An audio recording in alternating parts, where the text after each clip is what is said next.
year in and year out, such and such a date is a deadline. Namibia is going to be free. Deadline. It has been deadline. I've been waiting, hoping against hope that we will go home. First it was 1968 June, then it was October 69, then it was this. Now I do not know what it is. When you look at things from their true perspective, you find that they are just playing with words. If the United Nations is Britain, America, and the whole lot of them, including Russia, what are they doing about it? The woman in this aged UN video is Putuse Appolus. Surrounded by the children she raises in exile, she talks of going home one day to a country she has had to flee to defend. She was one of the first Namibian women to go into exile during Namibia's fight for independence.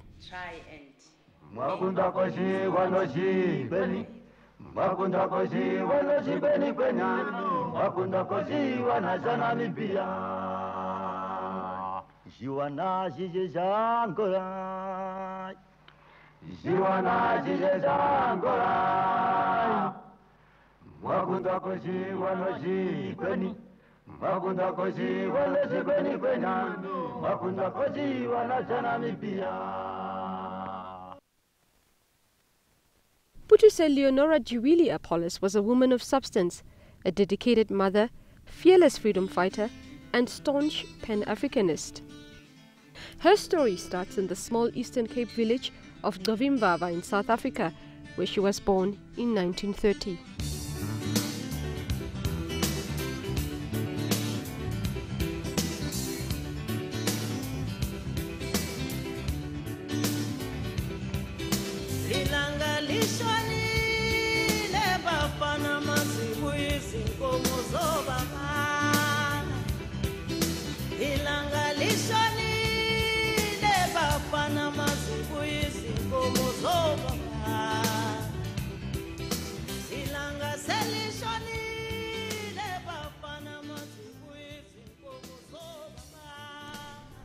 Well-known media personality Nora Appolus is the daughter and one of 3 children of Putuse Appolus.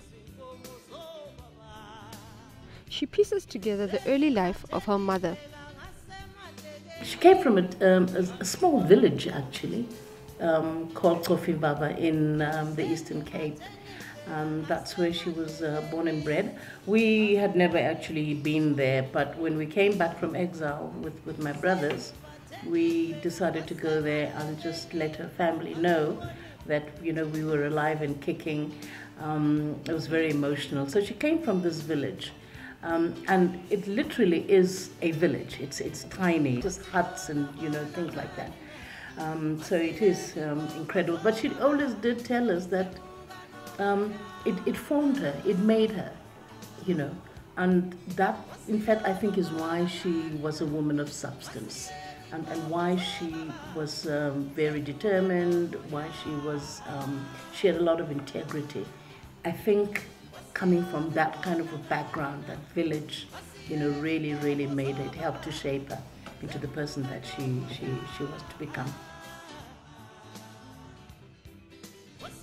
During the height of apartheid in South Africa, Appolus, a qualified nurse, left her homeland for the then Southwest Africa with husband Emil Appolus, a Namibian politician. He had been studying in Cape Town and was a founding member of the Ovamboland People's Congress, which would later become SWAPO.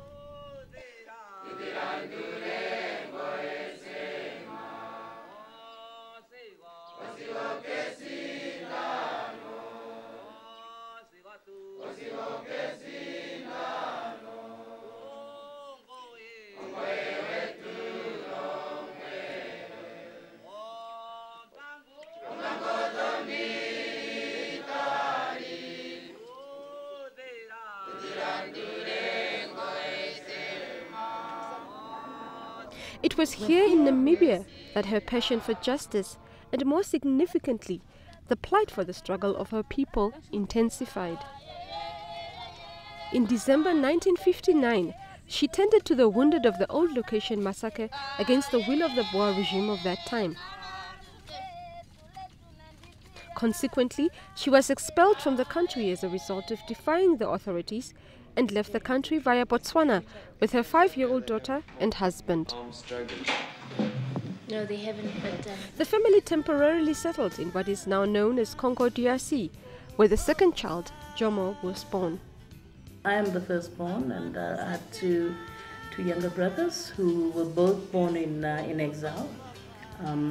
We went into exile, my mother, myself, and my father went into exile in, I think, late 59. It was late 59. And yeah, we ended up in Congo DRC today, in what is now known as Katanga province, where my my first brother was born, Jomo. Well, growing up with Mum was fun. It was a fantastic experience. We really had a very happy childhood, you know. Even though we never grew up as a family, you know, that is my father, my mother, and my two brothers and myself, because we always had uncles in the house, and aunties for that matter. So the house was never ever empty with just us, the family. It was always people, you know, living with us. The Appoluses later relocated to Tanzania, where the last of her 3 children, Burumba, would be born. He too reminisces growing up with a loving woman who had all the time in the world for everyone. I remember her very fondly as a warm and loving person. She was there for not only our 3 children, but also all the other children who were born in this struggle. It was in exile that she met and became close to politician Ellen Musialela, with whom she would develop a mother-daughter relationship. Meekulu Putuse Appolus was like she was a mother to me. And I first met her in 1972 in Lusaka. And the first time I just met her, I could see that I'm meeting somebody who is like a mother to me. Her political role also blossomed in exile, where she held a number of positions in SWAPO. She was elected to the Central Committee in 1969 and was found a member of the SWAPO Women's Council. She received further nursing training and was appointed to health inspector in Lusaka, Zambia in 1964. Her work would lead her to platforms such as the United Nations Committee on Decolonization of Africans, where she would address the concerns of indigenous Africans. Musialela remembers how Meekulu Appolus, as she was affectionately known, had helped shape and refine her own arguments at similar conventions. And that is what is causing confusion in Europe. She had to guide me how to look after my babies, or my baby by that time. And she started guiding me in politics to explain to me how things are done.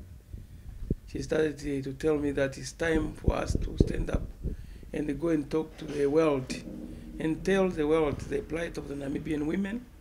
Because as you know that first, as women by that time were first oppressed as black people in general, second as the women, and the third as workers.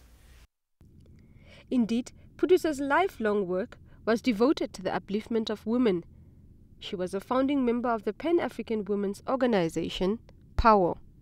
To Musialela, Putuse was probably the most inspiring person she had ever met. The lady was such a dynamic woman.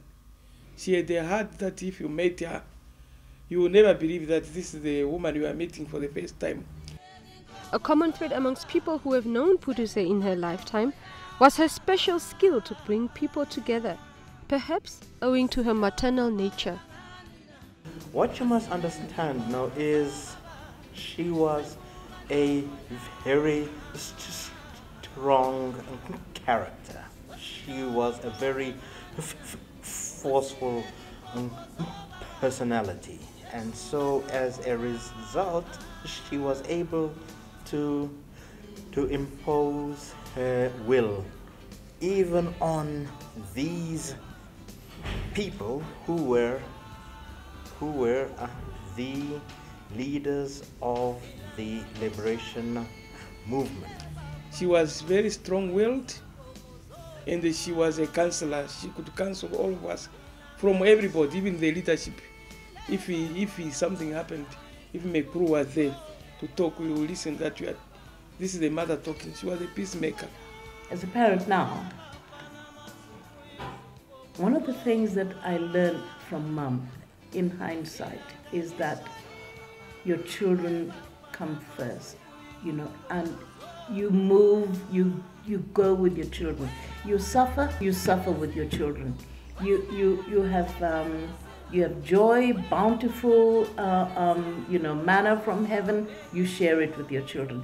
You never ever abandon your children, and she never did. Through all her hardships, her ups and downs, trials and tribulations, we ride behind her, my dear. She would take us wherever she went, and the proof is that we grew up with her. Although she did not live to see her greatest work accomplishment, she has left Namibians in exile at that time and future generations with the integrity and self-sacrifice to overcome problems of the present. The greatest legacy to the country is the fact that one can and should work for the good of the greater people, and that no sacrifice is too big to achieve that noble goal. And she did so selflessly. She sacrificed, as you said, her home life, her children, her comforts. She didn't have a penny in when she died, because all that used to go to SWAPO and feeding all these uncles.